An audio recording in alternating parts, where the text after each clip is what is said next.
Bonjour et bienvenue dans cette émission Prière inspirée. Je suis très heureux de vous retrouver. Et comme vous le voyez, je ne suis pas sur le décor habituel de Prière inspirée puisque nous sommes en changement de décor. C'est une nouvelle saison pour EMCI, également pour Prière inspirée. On va bientôt avoir l'occasion de vous montrer dans quelques jours le nouveau décor de Prière inspirée. Vous allez voir, c'est très très beau. Et pour cette semaine, j'ai la grâce et le privilège de recevoir un papa dans la foi, un père spirituel pour beaucoup, un modèle dans la foi dans cette génération, le pasteur Charles Talingano. Et aujourd'hui et pendant cette semaine, il va nous encourager à travers des puissants messages, en commençant en introduction par un chant spontané, et il va nous encourager par rapport aujourd'hui à notre identité en Christ. Il va nous parler de cet ADN que nous avons par le Saint-Esprit Jésus-Christ qui vit en nous. Et je crois que vous allez être puissamment fortifiés dans votre être intérieur parce que Papa Talingano est rempli du Saint-Esprit, rempli de révélations. Et je crois que si vous écoutez avec foi, vous allez être vraiment fortifiés.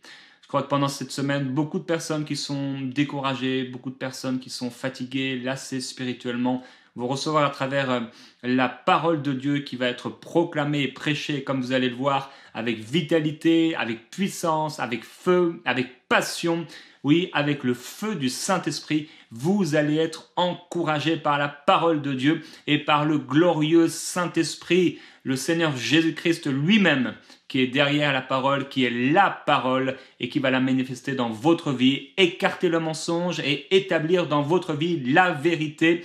Par sa grâce, gloire à Jésus-Christ. Et je vous laisse tout de suite avec Papa Charles Talingano.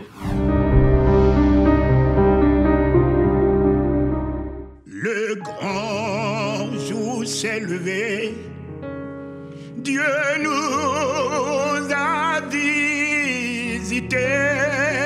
Voici les temps nouveaux, chantons gloire à l'agneau.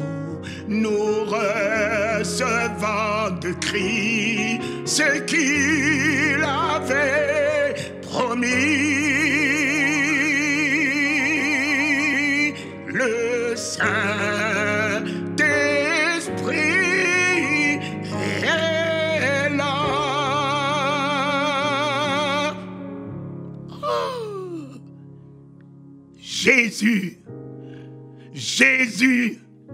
Jésus. Lorsque les gens me parlent de l'agneau immolé, ils ne s'arrêtent que là en chantant l'agneau immolé. Mais son objectif n'était pas que d'être immolé. Cet homme ne parlait que de la gloire. Lorsque je serai glorifié,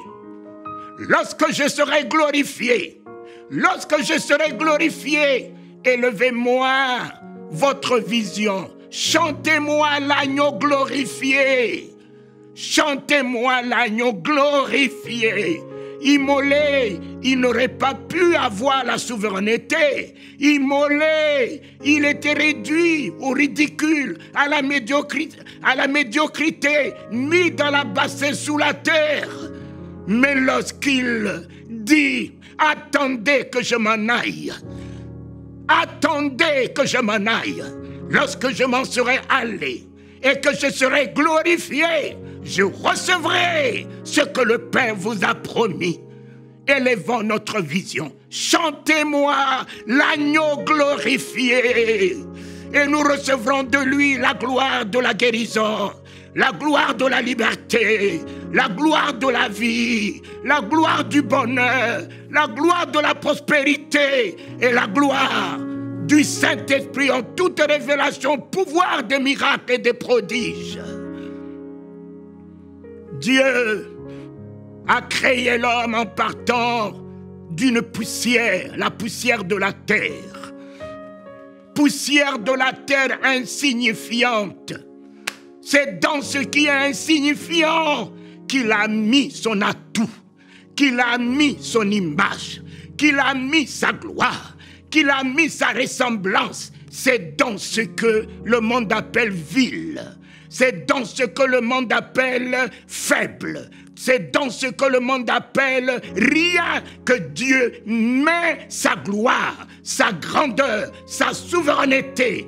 Ô Éternel, poussière de la terre, tu as mis en moi ton image. Tel que tu es, tel que je suis.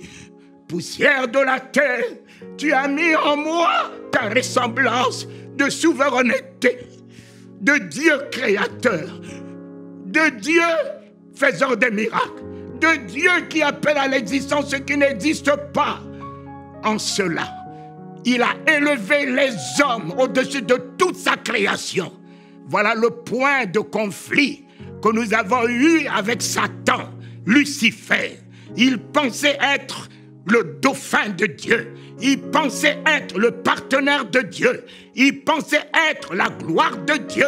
Mais lui, les anges ne sont pas la gloire de Dieu. Les anges sont les reflets de la gloire de Dieu. C'est l'homme qui est la gloire de Dieu. Parce que tu es son image, parce que tu es sa ressemblance, tel qu'il est, tel que toi tu y es. L'identité.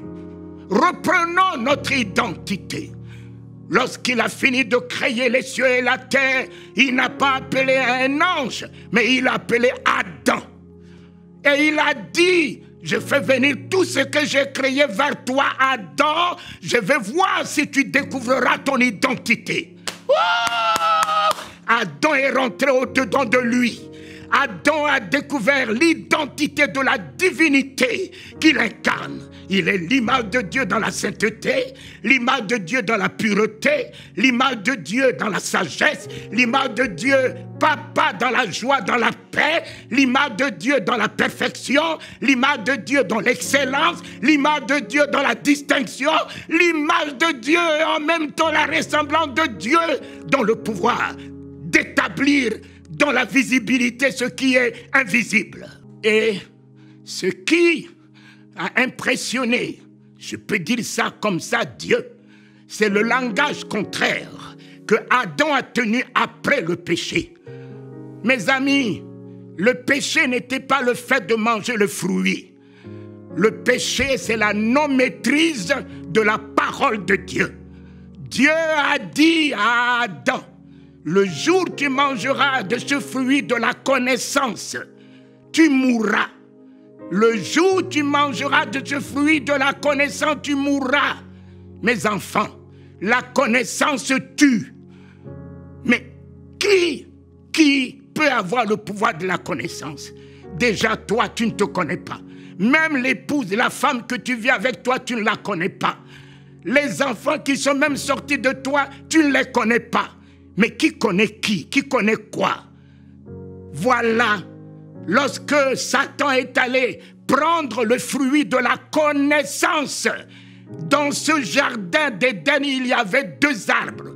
Il y avait l'arbre de la connaissance et l'arbre du fruit de la vie. Et l'arbre du fruit de la vie n'était pas à la portée de la connaissance. Voilà pourquoi Satan n'avait pas accès. Satan ne pouvait pas accéder à l'arbre de vie. Mais l'arbre de la connaissance était à sa portée. Il est allé prendre le fruit de l'arbre de la connaissance, amener à Adam et Ève. Manger. Quand vous lisez le livre de Genèse 3, Ève a ajouté l'arbre du fruit qui est au milieu. Dieu a dit, vous n'en toucherez point, vous ne mangerez point. Elle a ajouté toucher, de peur que vous en mouriez. La non-maîtrise de la parole de Dieu. Aujourd'hui, ce qui tue l'Église, c'est l'apostasie, c'est le panaché. C'est ce que vous faites de vos versets, vos chapitres. C'est ce qui tue l'Église. Mais le jour où vous tiendrez la parole de Dieu égale à elle-même, en force, en puissance, vous n'échouerez pas. Vous ne connaîtrez pas d'échec. La parole de Dieu, c'est lui-même en puissance. L'identité. Oh Éternel, même si je me suis déclaré nu, Éternel, tu ne m'as pas laissé dans ces nudités puisque je suis toi-même. L'Éternel est allé prendre la peau d'un animal pour me couvrir parce qu'il ne voulait pas se voir dans la honte, se voir dans la nudité. Oh, il est encore le même. Quel que soit l'état dans lequel tu te trouves, l'Éternel est prêt aujourd'hui à te couvrir de la honte, à te couvrir du ridicule, à te couvrir de cette pauvreté, à te couvrir de tes larmes, à te couvrir de l'ignominie dans laquelle tu vis. Il est prêt. Non! Rien ne surprend Dieu. Si quelque chose le surprenait, il ne sera pas Dieu. Comment quelque chose peut surprendre celui qui ne sommeille ni ne dort, qui regarde devant en même temps derrière, qui ne tourne pas sa tête pour regarder ce qui est derrière, qui contrôle tout? Comment quelque chose peut le surprendre? Seigneur, il a pris la peau pour cacher la nudité de celui qui porte son identité. Aujourd'hui même, il prend cette même peau que Jacob a portée, qui a caché sa nature de scroquerie. Oh, le père Isaac n'a touché que le corps alors que la voix était bien la voix d'un escroc. Mais le corps l'a justifié, la peau l'a justifié. Jean-Baptiste a terminé avec le règne de la peau. Et quand Jean-Baptiste s'est tourné, il n'a plus vu un homme vêtu de peau. Il a vu Fils de Dieu. Il a vu un homme incarnant toute la gloire de Dieu, la magnificence de Dieu, un homme Dieu au milieu de nous. Jésus, le rang de prophète est fini. À partir de Jean-Baptiste, les prophètes, leur règne est fini. Et nous nous sommes tournés. Une nouvelle période s'ouvre. Le règne de Fils de Dieu. Fils de Dieu. Fils de Dieu. Ah, alléluia. Alléluia. Tous ont travaillé avec l'Esprit de Dieu. Élie, Élisée et tous les autres, les prophètes. Mais celui-là est le seul à recevoir le Saint-Esprit. Le Saint-Esprit. Élie a travaillé avec l'Esprit que Jean-Baptiste a hérité. Cela s'est arrêté là. L'Esprit de Dieu s'est arrêté avec Jean-Baptiste. Mais le Saint-Esprit a commencé son règne avec le Fils de Dieu. Le Fils de Dieu. Oh, merci, merci papa. À tous ceux qui m'ont reçu et à ceux qui ont cru en mon nom, je leur ai donné le pouvoir de devenir enfants de Dieu. Mon ami, enfant de Dieu, j'ai marché dans l'hypocrisie. Enfant de Dieu, je n'avais pas la plénitude de l'identité. Jésus n'était pas un enfant de Dieu. Jésus était le Fils de Dieu. Tu peux avoir des enfants sans que ces enfants soient tes fils. Les fils sont ceux qui portent ton ADN. Mais je peux éduquer des enfants. Je peux avoir des enfants de ma soeur, de mon frère, de mon cousin, ou un orphelin que j'ai pris chez moi. Mais il n'est pas mon fils. Jésus n'est pas un enfant de Dieu. Jésus est Fils de Dieu. Marie a conçu par la vertu, l'autorité, la grandeur du Saint-Esprit. Alléluia, papa. Oh, nous avons marché avec la nature d'enfant. Et le jeudi saint, notre statut devait changer. Le jeudi saint, mon statut devait changer. Il m'a donné le jeudi saint son corps. Dès que j'ai mangé le corps, j'ai accédé au rang de fils. Il m'a donné son sang. Dès que j'ai bu son sang, la plénitude de l'identité de fils m'a été donnée. Je porte aujourd'hui l'ADN de la divinité par le sang de l'agneau de Dieu. Mon Père, merci, le jeudi saint, nous avons quitté le rang d'enfant qui créait la confusion, qui créait l'illusion, qui créait la confusion, qui créait la honte. Car nous, les enfants de Dieu, nous ne cessons de nous critiquer, de nous haïr, de nous maudire, de nous trahir dans l'église, de nous juger, de nous condamner. Mais le Fils de Dieu n'a pas de condamnation dans son cœur. Il n'a pas de jugement dans ce cœur. Il n'a que la miséricorde en lui. Il n'a que la compassion en lui. Il ne voit pas le mal. Il ne soupçonne pas. Il n'en vit pas. Le Fils de Dieu a le comportement de son Père, le langage de son Père, le cœur de son Père, le langage de son Père. Et nous l'avons vu. Le Fils de Dieu, le Fils de Dieu, ne pas condamner la femme surprise en flagrant délit d'adultère, parce qu'il était la miséricorde de Dieu au milieu des hommes. J'ai vu le Fils de Dieu faire accéder dans le royaume un voleur, un brigand qui ne s'est même pas baptisé, qui n'a même pas confessé que Jésus est son sauveur, parce qu'il est la miséricorde, parce qu'il est la compassion de Dieu. Le Fils de Dieu est rentré dans la maison de Zachée, un homme marginalisé, rejeté. Il dit, je demeure dans la maison de celui qu'on a repoussé, qu'on a rejeté. Oh, le Fils de Dieu, amour. Le Fils de Dieu, grâce. Le Fils de Dieu, miséricorde. Le Fils de Dieu, Dieu lui-même dans toute sa nature au milieu des hommes. L'identité de fils. L'identité de fils. Et enfin, nous arrivons à la chambre haute. À la chambre haute, j'ai quitté l'identité de fils pour devenir l'épouse. L'épouse du roi. Alléluia! Dans la chambre haute, il m'a épousé. Je l'ai épousé. Christ en moi. Christ en moi. Pas Jésus en moi, mais Christ en moi. Jésus, c'est une locomotive. Jésus, c'est un homme dans lequel Christ habite. Christ, c'est toute l'identité de la divinité. Divinité. Tant que Christ n'est pas en toi, Jésus ne peut rien faire. Tant que Christ n'est pas en toi, tu ne peux pas triompher de ce monde. Tant que Christ n'est pas en toi, tout domine sur toi. Tout est de l'échec pour toi. Tout, c'est la honte pour toi. C'est la lamentation, la peur, l'inquiétude. Tant que le Christ, dès que le Christ s'installe en toi, wow, tu ne crains plus rien. Tu t'imposes en force, en puissance par celui plus grand qui est en toi, plus puissant qui est en toi. Tu marches sur le serpent, tu marches sur le scorpion, tu marches sur l'aspi. Rien ne peut te nuire parce qu'il est l'antivenin en toi, l'antivenin en toi, l'antipoison en toi, l'antivirus en toi, l'antimort en toi.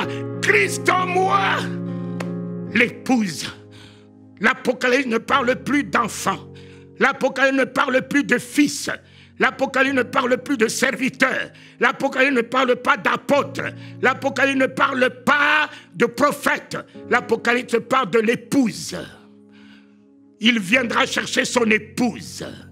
L'épouse, quand je vois monsieur Macron, Brigitte Macron, épouser cet homme, ce grand homme, mais elle est Madame Macron telle qu'elle est, tout ce que vous pouvez dire d'elle. Elle est Madame Macron, elle épouse un nom de souveraineté, un nom de grandeur. Et elle agit avec le pouvoir que ce nom incarne. Mes chers amis, les apôtres sont descendus en statut d'épouse. Voilà, d'enfants, ils sont devenus fils. Le jeudi saint, avant que Jésus monte sur la croix, il leur a donné l'identité de fils de Dieu, en dehors du Judas, destiné, prédestiné, à la mort. Mais les autres ont reçu le statut de fils. Oh non, lorsque tu dis à l'islam, Jésus le fils de Dieu, tu as des problèmes. Lorsque tu dis aux Juifs, Jésus est le Fils de Dieu, tu as des problèmes. C'est pour ça qu'on l'a tué. Il est monté sur la croix, on l'a crucifié. Vous pouvez me dire, pour quelle cause? On n'a trouvé aucune cause en lui. Il s'est dit Fils de Dieu. Dieu ne peut pas faire un enfant, mais c'est un mystère. C'est un mystère que Talingano, engendré par Dieu, engendré par la volonté de Dieu, engendré par le Christ, est aujourd'hui fils. Et je termine. Mes chers amis, fils, épouse, un jour, en 84, je revenais de Denver avec un évangéliste qui n'est plus de notre monde. Et il m'a dit, prends ton billet, viens avec moi à Denver. Nous sommes allés avec lui à Denver. Dès qu'on aura fini, on te remboursera ton billet et puis l'offrande, on te donnera. On a fini la convention pendant une semaine. Et on a pris l'avion à Denver. On est arrivé à New York. Et à New York, je vois cet homme avec son épouse, bras dans les bras, en train de partir.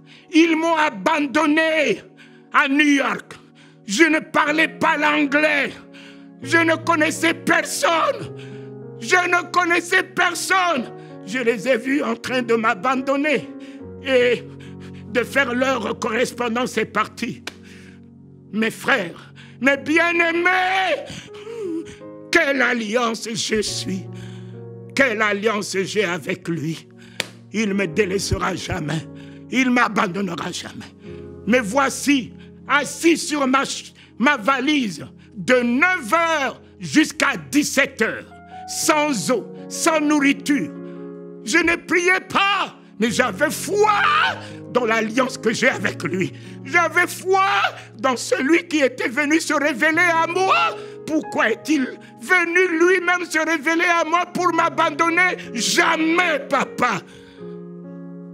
Et à 17h, mes amis bien-aimés, je vois un homme habillé en tout blanc. Là-bas, il s'avance. De là-bas, ses yeux dans mes yeux. Il s'avance vers moi. Arrivé à mon niveau, cet homme en tout blanc, ses yeux rayonnants d'amour, il me souriait et il m'a dit, donne-moi ton passeport. Moi qui ne parlais pas en anglais, il m'a parlé en anglais, je lui répondais correctement en anglais. Jésus, qui me fait parler toute langue, Jésus. Il a pris mon passeport, il est allé acheter un billet. Il est venu me donner le passeport et le billet. Il me dit d'attendre. Il est encore revenu, il a pris ma valise. Il est allé enregistrer ma valise. Il est venu me prendre, me conduire vers le satellite qui va sur Bruxelles, Paris. Papa. Et le voici. Je m'avance, il me fait bisous. Bisous. Je m'avance, il se tourne. Je me tourne, je le vois, souriant. Il me fait bisous, il me fait bisous. Jésus. Jésus. J'ai entendu que Dieu nourrissait Élie avec des corbeaux. Mais ce n'est pas un corbeau qu'il a envoyé vers moi. Jésus lui-même qui dit, ne crains rien. Je suis avec toi tous les jours. Je pensais que cela n'était que parole, mais je l'ai vu.